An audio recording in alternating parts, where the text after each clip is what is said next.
Could you imagine your parent forcing you to abandon your dog? We'll get into that in a bit, but first, entitled mom shows up to my husband's job causing a scene.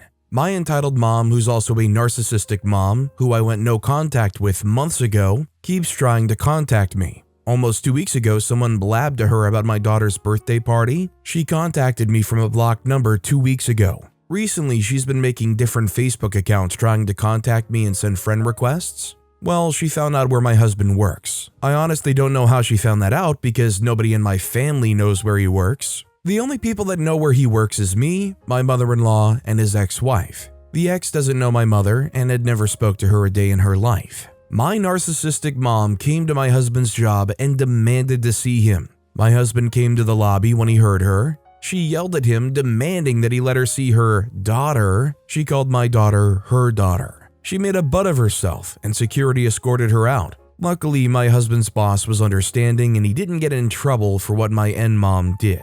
I don't know if it was like social engineering just from like snippets of something you might have posted on social media, or maybe like a LinkedIn page or something, or I guess maybe some really crazy Googling. My question is, at what point do you consider restraining order? Also, hi, I'm Steven, and if you guys can't get enough of hearing about these entitled parents, why not hit those like and subscribe buttons down below? That said, our next story is how to tell my mom that I'm not going to her school of choice. I realize that nothing I do is enough for my mom if I'm not doing exactly what she wants me to do. To escape her abuse once and for all, I realized that being a cashier wasn't going to cut it. I decided to turn my hobby, coding, into a career. But due to the job market for juniors, self-teaching your way into a job ain't too likely nowadays, so I had no choice but to go apply for a bachelor's degree. Of course, when I told my mom this, she crapped all over any idea I came up with. She constantly tries to one-up me with better ideas despite knowing jack crap about the tech field.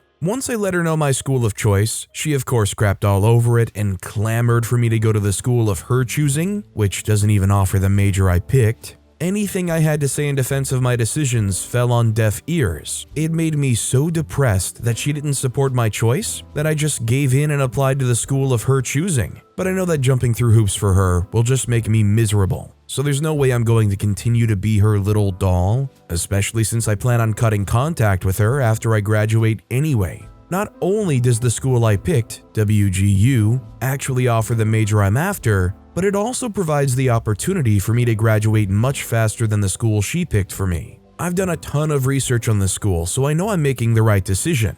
But I also know that my mom does not give a freak about what I want for my life. I already know that once I tell her, I'll be in for a crap storm of verbal abuse, gaslighting, and guilt trips in an attempt to regain control over my life, and I'm doing my absolute best to prepare myself for that. So finally, how exactly do I break it to her that I'm not going to allow her to rule my life with an iron fist anymore? I think generally in situations like this, now I don't have any personal experience, but it seems like the best idea is try to get as solid a platform as possible for yourself and then make it known.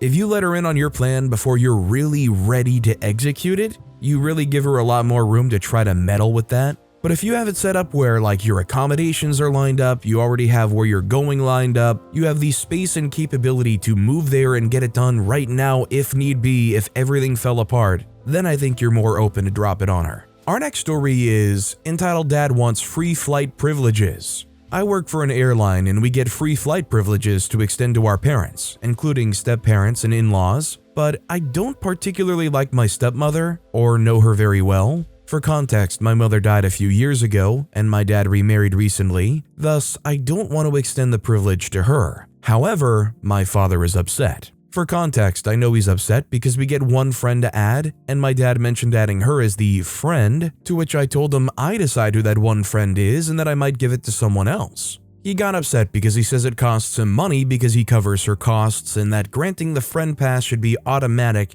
because it helps him. For context, she doesn't make much money and my dad provides for her mostly, especially for vacations. He went on to say that because he paid for my college tuition, room and board, provided me with a car, and gave me $20,000 in my savings account, that I should return the favor by giving her the flight pass because it helps him save money. He feels that it's unfair if he gets it free and she has to pay. He went on to say that he would refuse free flights if I don't grant it to her. I responded by saying I don't support the marriage and don't like her, to which he said I don't have the authority to dictate the marriage. I responded back by saying that he doesn't get to decide who I grant the flight privileges to. I told him that with this kind of behavior, I might not even grant him the pass, since entitled behavior might get me in trouble. He got more upset and said I was being disrespectful towards him because I shouldn't use his behavior towards me as an indication of him at the airport. He went on to say that he will refuse the privilege because of my disrespect. He went on to proclaim that not granting the flight pass to her is essentially declaring to the whole world that I don't like her. I told him that I don't trust her enough to take responsibility for her. He said that he will be responsible for her, but that's not how it works, as the employee, me, takes responsibility. I said that it's his right to marry her, but it's also his responsibility.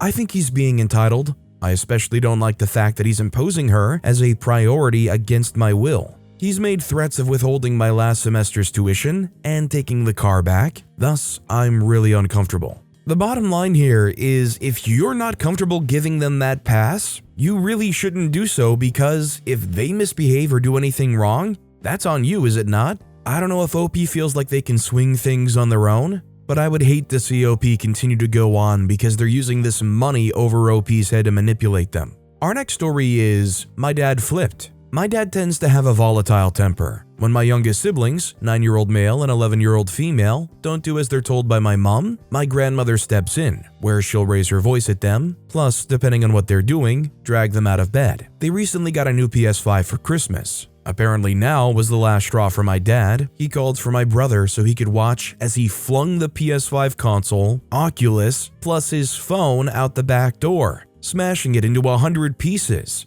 All 3 of my siblings, including 15-year-old female, are petrified. My parents are arguing about his drastic escalation plus lack of parenting skills. He's done this before, smashing my own electronics on the street when he's had enough of us. I'm 23, plus I own my own electronics that estimate to around $5,000, plus as I'm the eldest, I guess I'm more tolerated by my dad. But now we're all walking on eggshells, waiting if our belongings are next on the chopping block. I mean, losing all the electronics is awful, but I feel worse for the kids growing up experiencing this kind of behavior. What I'm afraid of is how it's going to damage those kids growing up, or, God forbid, mirror in those kids growing up. Our next story is, Entitled and Narcissistic Mother is demanding I give her and my family the inheritance money I got. I, 25-year-old female, got inheritance money recently from a grandparent who passed away. I inherited $50,000, jewelry, and a tiny house in Vermont. My mother found out and she demands the money and all of the jewelry. In her words, "I'm your mother and I raised you. I should have been the one to get the money." I told her, maybe if you didn't treat your family like crap, you would have got something. I've had many family members reach out to me to tell me how selfish I was being. Now, I would just be watching all of my inheritance stuff very closely. I would be trying to make sure my bank account where that money is locked down. I would be trying to make sure that any rings or any other property you may have is not easily in a position that could be found. I mean, you might have to cut people off if they're gonna act like this. Our next story is having to remove my mom from my life. Little backstory, my parents split back in 2022. Not shocking, they should have split years ago. My mom pretty started dating what seemed like the next day. She was with an old boyfriend of hers, whom is a sex offender. This is important later. Well, before the split, I had a complete nervous breakdown. I had one trigger that caused something from my childhood that I'd suppressed to come back involving my uncle. Said uncle also went to end my dad and beat his former girlfriend in front of everyone. Yeah, he's crazy. So at the time I was living with my parents and said uncle came over a lot. So I proceeded to tell my mom and she didn't believe me. Pretty much refused to believe me. I only told her because I was worried about my cousin, said uncle's daughter, but that didn't seem to cross her mind and she simply didn't care. So this led to her and I having more and more problems. It led to me moving out and simply nearly losing it. Skip forward to now, I have completely cut her out of my life. I've tried to have a relationship with her, but it never fails. She has some type of drama and never has a positive outlook on anything. She owns a business where she helps kids, all of which come to her home. This is where the sex offender boyfriend comes into play. She allows him around the kids. She's now started causing drama with me on social media and contacting me. She is extremely jealous of my mother-in-law along with my stepmom. whom I have extremely close relationships with.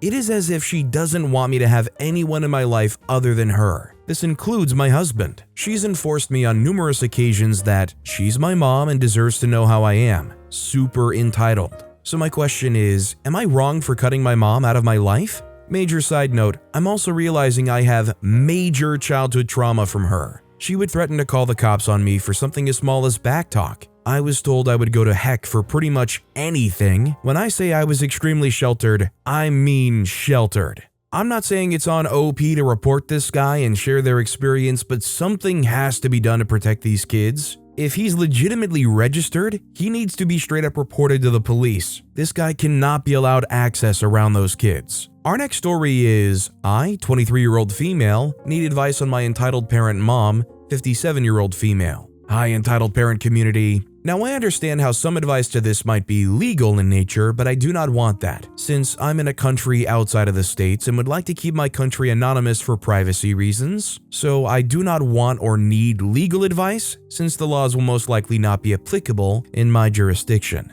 I would love some parasocial emotional support on this though, and some advice to handle her craziness would be appreciated too. I was in a car accident about 2 years ago, and when I needed a new car, I couldn't buy one in my own name as my credit score wasn't high enough. I could put a down payment on a car though for about 40% of its worth. My mom agreed to be my sponsor, and since she had some inheritance money coming in a few months, she even said she'll pay the car off with cash, and then we'll save on the interest by making a large capital payment. 3 months ago, because of the lack of financial and overall support from my parents, I had to give up my studies. This still petrifies me as I am certain this is a mistake, but I just don't see another alternative. I was failing my semester because I was taking too many shifts at work, but I can't afford to take less because I have to pay my own rent, food, and studies. I hope to be able to have saved enough in a year's time to finish my semester, but I don't know. So when I told her the news about 2 months after letting my university know we have a strained relationship and live about 8 hours apart by car, she informed me I have to start paying for the car myself, since I'm not studying anymore and can therefore afford to pay for it myself, and that was our agreement from the beginning. I could not believe my ears. I was under the impression that the car had been paid off more than a year ago. Since her original point of contact, she has harassed me to sell the car. For a price so low, it would only cover the loan still outstanding on the car, and I'd lose my entire 40% when I've refused to cooperate, as I cannot afford to pay for the car myself, but also cannot afford to lose it. She's threatened to report the car as stolen. I am just flabbergasted by her selfishness and overall, you guessed it folks, entitlement in this situation. Luckily, she doesn't have my address, but the fact that she's willing to try and give me a criminal record just out of pettiness, and the fact that she just can't see how her actions are also responsible for my current position is beyond me. I am feeling so many negative emotions and don't know how to communicate with her. Some extra info. My mom is financially dependent on her girlfriend, and has been since she cheated on my dad with her and divorced him. She would have paid for the car with her inheritance money, but clearly that didn't happen, and her girlfriend has been paying for it since. I assume she's now receiving pressure from her to sell it, or have me take over the payments of it, since I've also received a few calls from her. I really don't want to go no contact with her. I know it sounds naive, but I don't want to regret not trying harder in our relationship once she's gone. I mean, I cannot lie, legal advice would be really helpful in this situation. As far as a parasocial thing goes, I don't really know because it doesn't really sound like the mom wants any kind of social with OP, really. It sounds to me like really they're kind of just trying to wash their hands of any responsibility towards OP. I suppose you can try and call her bluff as far as reporting the car as stolen, but I mean, if it's in her name, what parasocial option is there? Our next story is, my narcissistic parent made me abandon my dying dog, and I don't know that I'll ever forgive them, or myself. For the last 12 years, I've been essentially one of, if not the main caretakers for our family dog, who I'll call Max. I was the one who would be mainly responsible of taking care of him, as I was typically responsible for letting him out and feeding him 3 to 4 times a day, including as I was getting ready for work at my full-time job. I would also be the one responsible for cleaning up about half the dog crap on a bi-weekly basis, and when it was time for everyone else to go on vacation, I would regularly be the one to first volunteer to stay behind to take care of him. Max was one of the 2 main pets our family had. and the other one passed a few years back from old age. He was also a non-insignificant part of the reason why I probably didn't fully consider SH or ending things, though my family doesn't know about it, as I thought I then wouldn't be able to love or care for him as well anymore, and that could have also brought down his quality of life, which has been decreasing lately as he gets older, and there had been signs that he was going for a while. Like how he was more lethargic, he was unable to control his bowels, and he was drinking excessive amounts of water while eating less and less, though he had gotten even worse within the last week, as he was suddenly vomiting multiple times throughout, he was drooling and had a runny nose, and he was both unable to consistently stand, sit, or walk, especially on stairs, without help. So that mostly catches up to more recently, when yesterday my parents scheduled Max to be put to sleep at our local vet clinic, as we, 6 of us, sat around him to pet and hold him and to talk to him. At this point, I'd asked my parents if I could call into work so I didn't have to go in for at least a day after, because I knew that I would be a complete mess, and we don't actually need my money from work for anything like rent or groceries, so me having a day off would be fine. But my dad said that he didn't want me to skip out of work, and we work in the same building, and we live together, so I couldn't take work off without him knowing and yelling at me, so I figured I would have to go anyway. Then, this morning, we had another session of trying to give Max as much love as we could before we took him in. My father, 47-year-old male, my younger brother, 18-year-old male, and I, 21-year-old male, went in with Max, and we were taken to one of their exam rooms that looked like it was just for animals who were ready to be put down. We got him up onto the table where they would treat and groom the animals, and we tried to give him love for the last time, while also trying to keep him on the table and trying and failing not to cry as we waited for about 10 minutes, after which a nurse came in to check in on us, and then another 10 minutes later, she and another nurse came in to insert some kind of catheter into his arm. I assume so he didn't make a mess as he went, though my dad had walked us out of the room by this point. I assumed because he didn't want us distracting the nurses, or our dog, or because it would have been too crowded in the room with there being 5 of us, even though there were multiple chairs. Then after about 15 minutes, they finished up and we went back into the room, where I thought we would stay until Max fully passed. But apparently, my dad only wanted us to go back in just to spend a couple of minutes to say goodbye before they'd even sedated him or done anything else. I was really disappointed by this, as I wasn't there at all when our other dog passed about 3 years ago, and being there in the last few minutes of him being alive was like 90% of the reason I'd actively wanted to be there for him. Plus, I know that when a pet's owners aren't there for them when they go, they often are way more nervous and scared, which is something I knew would happen, both because he was acting fidgety and antsy the whole time we were there, and because he'd been always nervous and high stress, especially when he was separated from all of us, or when he was around new people or in new places, all of which were happening at that moment. I protested, as being there for him would likely only take another 10 to 15 minutes at most, and it wasn't something that I could just come back to do later. He just kept insisting that we had to go, even though the nurses specifically mentioned how we could be there as long as we needed, but in particular, until he passed. I initially didn't understand what the rush to leave was, but I was not in an arguing mood, nor was I even sure what was happening, or if maybe we would be coming back again after they set some more stuff up or whatever, so I just decided to follow him. Apparently, the reason he wanted to leave, and leave permanently and entirely, not just for a minute like I hoped, was because he just wanted to go home so he could start getting rid of Max's things, like his water dish and bed and stuff, as well as specifically vacuuming to get rid of all the dog hair and everything. I was hoping to at least keep some of these things, since it really helped when our other dog passed to have things and pictures to remind me she was gone, but also that we'd had her for a long time and things would be okay. I feel like not only did he let Max down by not being there for him, he also let him down by basically trying to erase his memory from our entire house, and letting us down by not letting us grieve or mourn properly or fully.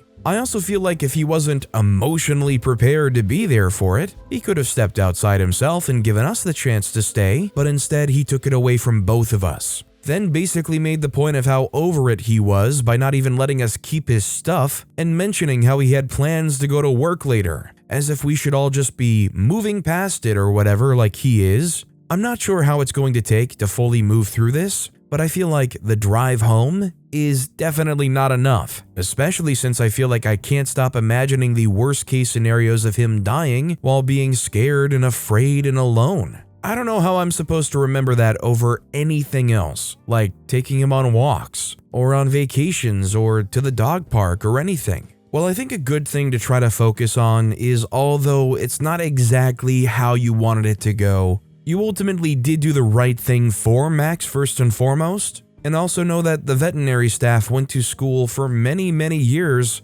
learning not just how to treat animals, but how to treat animals in what is at least what they try to be the most comforting way possible. Although it wasn't perfect, the best thing for Max did happen here, and the wonderful people who did their job surely also did their job in trying to make it as comfortable as possible. Our next story is, it's always my fault, isn't it? Hey, I'm a 16-year-old boy living in Canada. Recently, we've had a huge upset with our housing situation, and ever since, my parents have been mean to me in many ways that I'll be describing below shortly. But before I do, I want to cast your attention to before this all happened when I was aged 11. When I was 11 years old, my parents were warned by my teachers that I was struggling to pay attention in class, and would zone out for multiple minutes at a time. They suggested that I take performance-enhancing medication to help me concentrate better and break this cycle. Unfortunately, my parents decided to only threaten me with it without looking at what could possibly be causing this. Because my grades improved after this situation, they completely dropped the concept. Fast forward 5 years, I'm struggling like never before to pay attention. I can't look away from my phone when it's on me, and I can't concentrate at all in class, even when I don't. Back then, it was attention deficits that lasted a few minutes. Now they can last anywhere from 30 to 60 minutes of a 75-minute class. I've been told by many this is an onset of ADHD symptoms, but I cannot confirm it with a diagnosis. For now, I'm just trying to push through but not succeeding. My grades are worse than ever. And now comes the more dinging part of this. Ever since I was 14, I remember my parents yelling at me and grounding me for being slow to do something or understanding things. Over time, it got progressively worse. I tried to ignore it, but it went beyond just yelling, screaming, long arguments, holding X or Y thing over my head and calling me lazy and useless for any slight inconvenience I cause or fail to act on, especially since our housing upset happened. However, they tend to act like nothing happened the very next minute after our arguments, and bring up the bad parts of what I did in future arguments to shut down my points with yelling and using the "you're lazy" card. It's hard for me to not lash out at this point. They say anything I do is attitude, and it's getting on my nerves. My mental health has been horrible since the start of this year, and I'm getting very tired of everything. School, people, etc. I know this thread was a long one, but I felt the need to vent about this, seeing as it's hard to be outspoken about such situations for me. So please, what should I do? I'm very lost. When your kid is struggling like that, you as a parent have to try to do something to check into why that is. I'm definitely not diagnosing OP with anything, but it definitely would help if OP were checked out. This next story is why I have PTSD. I actually can't tell this story out loud or to people I know in general. Felt it was appropriate to try and share this anonymously. My mom gave me PTSD when I was about 11 or 12 years old. Growing up, my mom left me home alone often. I was parentified at age 10 when my brother was born, often left alone with him to babysit while she was at work. A 10-year-old and a newborn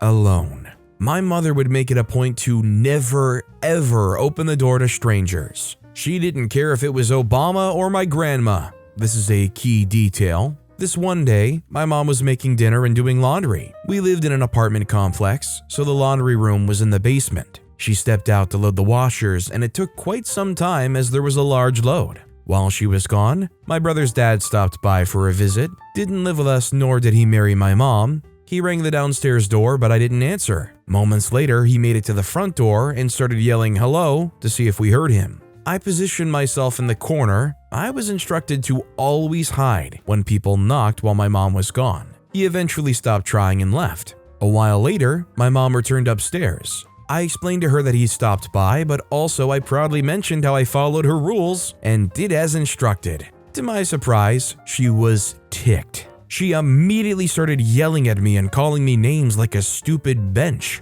Reminder, I was only 11 or 12. it escalated, and she slapped me around while yelling at me. She claimed I should have made an exception to let him in and just asked her to understand me. If I wouldn't let in my own grandma, why would I let in this man? She didn't even tell me he was coming. She then chased me around the couch until she caught me, tackled me, straddled me, and then began to punch me in the face repeatedly. She then forced me to go to bed where I cried trying to fall asleep. A minute or two later, she yelled at me to go back to the living room where she had a belt in her hand. She told me she wasn't going to hit me and to go up to her. She then proceeded to beat me more. At one point, she threw a phone at my head, missed, and it left a small dent in the wall. She even stopped cooking dinner, took the pot off of the stove, and just put it straight in the fridge. My grandpa was staying with us at the time, and he arrived a few hours later, where he found me sitting on the couch, staring blankly at the wall. He knew something was wrong and asked if I was okay, but I knew I had to lie and say I was fine. I'm almost 22 now, and there isn't a day where I don't think about this. She triggers flashbacks and nightmares often, but I like to think feeling comfortable enough to share this here is progress. I don't know if OP's still living with them or even has a relationship with them, but I just hope for OP's sake they can get to the point where they don't have any contact with her. Somebody like that does not deserve to be in your life. Our next story is